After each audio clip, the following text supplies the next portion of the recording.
Did you know that with one wrong move in airport security, you can find yourself in a very uncomfortable situation as they go through your belongings? To avoid stressful situations, I'm going to arm you with the top line mistakes you can avoid so you can clear security and get on with your flight and your trip unscathed. The last airport security tip is a little unconventional, but it works like a charm and will save you a lot of stress. So stick around to the end. Let's start with the most obvious one. Airport security mistakes begin at home before you even leave for the airport.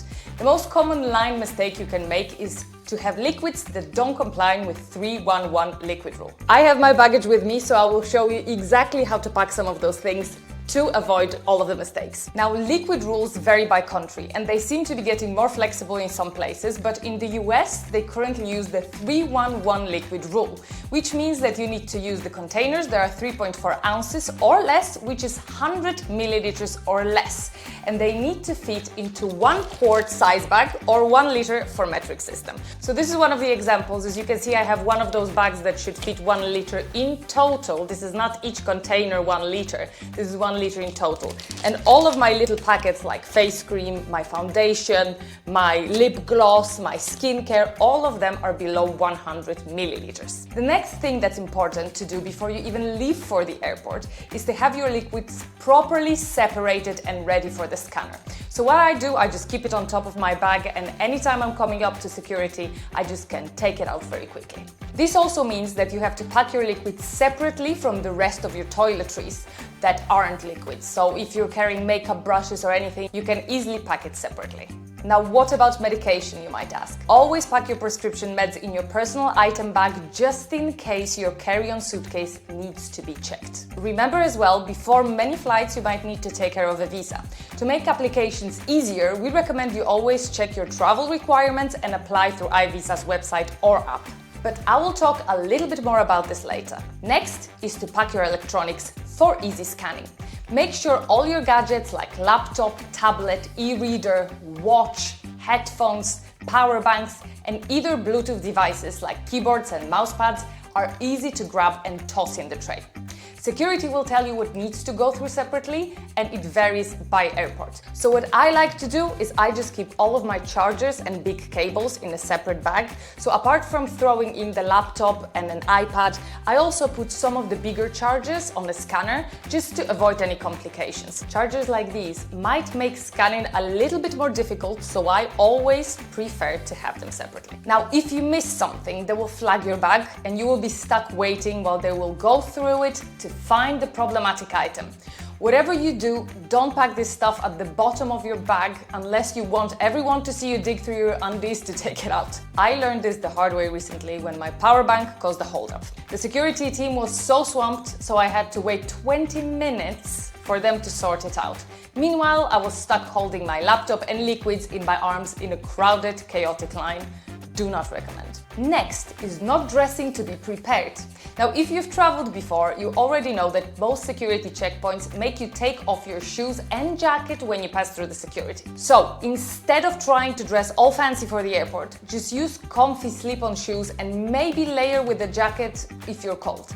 Ideally, your jacket has zipper pockets so you can quickly throw everything into the bin and not hold up the line. Fiddling with your shoes is also not the best look. If you get cold on a plane, and every plane is different, I like to pack a microfiber towel in my personal bag so I can use it during a flight, and I can also use it later as a beach towel, etc. Apart from shoes, also avoid wearing clothes with metal in them that may set off the alarms. Another common mistake is wearing the wrong clothing for your flight. So you're probably going to have to take your shoes and belt off to clear security. So on travel days, if you can, avoid wearing a belt at all. I recommend it. I really like wearing just sweatpants and be comfortable in my flight. And if you can, wear the shoes that are easy to slip on and off, and if possible, below the ankle. In many regions, they won't make you take your shoes off if they are below the ankle. Ideally, if you're wearing a jacket, know that you're also going to take off your jacket or anything that looks a little bit like a jacket as well. I've even been required to take off my hoodie before.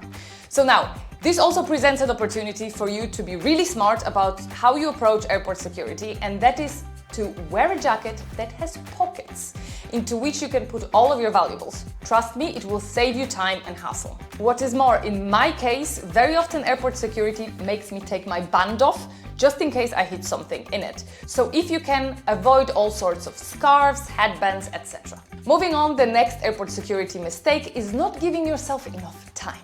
With all the chaos from delays and current cancelled flights and security issues, this should be common sense by now, but let me make it clear, better early than late. I used to be the person who would show up at the airport less than an hour before my flight. Never again. These days, I'd much rather have an extra time, especially if I can relax in a lounge, than stress about missing my flight because of security delays. Aim to arrive at the airport 2 hours before your boarding, not 2 hours before your flight. And if you can, buy Fast Track, which has been increasingly popular with many airports and allow you to go through security fast. If you're traveling internationally, remember that you'll likely have extra lines to deal with like passport control or immigration. For instance, when you're flying from Toronto to the US, you go through US immigration in Toronto before you even take off. Same in Europe when you travel from Schengen zone to any other area. Don't get caught off guard by these processes and risk missing your flight. Next, let's talk about protecting yourself from thieves. When your bins are sitting unattended with phones, wallets, watches, they can easily attract thieves, especially in a chaotic environment of a security line. To avoid this, don't go through the metal detector until you've personally pushed all your bins through the machine, even if it means holding up the line for a bit. As soon as you are through the X-ray, get your eyes back on your items to make sure nobody walks away with your laptop or valuables, whether by accident or on purpose. Instead of tossing your phone, wallet and passport individually into the bin, put them all into a zip jacket pocket or a fanny pack before you reach the front of the line. That way, you only have to deal with one item in the bin, keeping your valuables secure. Those full body scanners will detect if you have anything left in your pockets, and you will hold up the whole security process for yourself and everybody else if you don't fully empty them. So don't forget even little things like tissues or gum, which when left in your pants pockets might mean that you've got to go through the whole thing again while your stuff waits for you at the end of the scanner belt without you, which increases the risk of your stuff being stolen. The next mistake is not staying alert in the lineup. With technology evolving, some airports no longer require removing items from your bag, while others still do. To make the process smoother for yourself and everyone around you, here is what you should do. First, pay attention to the signs. They will tell you what needs to be removed from your bag, so use your time in line to prepare accordingly. Second, listen to the staff. It's a tough job, but the security personnel are constantly repeating what needs to be done. Don't just ignore them. Third, observe the other travelers at the front of the line. If everyone's taking off their shoes, it's likely you'll need to do the same. Lastly, don't hesitate to ask the security agents if you're unsure. For example, I often ask which electronics need to be removed. Simply asking upfront can help avoid such hassles. Alright, so you survived getting on your flight. Now, what about after you get off your flight? The first step is to have all the right documents ready to go. This one should be obvious because there's almost always a person repeatedly screaming to have your boarding pass and all travel documents like your visa, passport, etc. ready for when you pass through immigration. That person is there for a reason. People get distracted, they forget, and then they hold up the line as they dig through their bags to find what they need. Don't be that person. Immigration officials tend to be grumpy as it is, so don't give them an extra reason to unleash their grumpiness on you. By the way, if you want to have easy travel and get your travel documents ready on time, this is where iVisa comes in. iVisa has been known for its credibility and reliance over the years. To get your travel documents ready before heading to the airport, visit ivisatravel.com or download the app.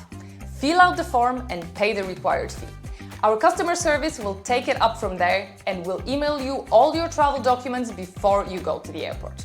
Do you have any airport security tips I haven't covered in this video? Drop them in the comments. Don't forget to check out the description for some handy links and be sure to subscribe for more travel tips.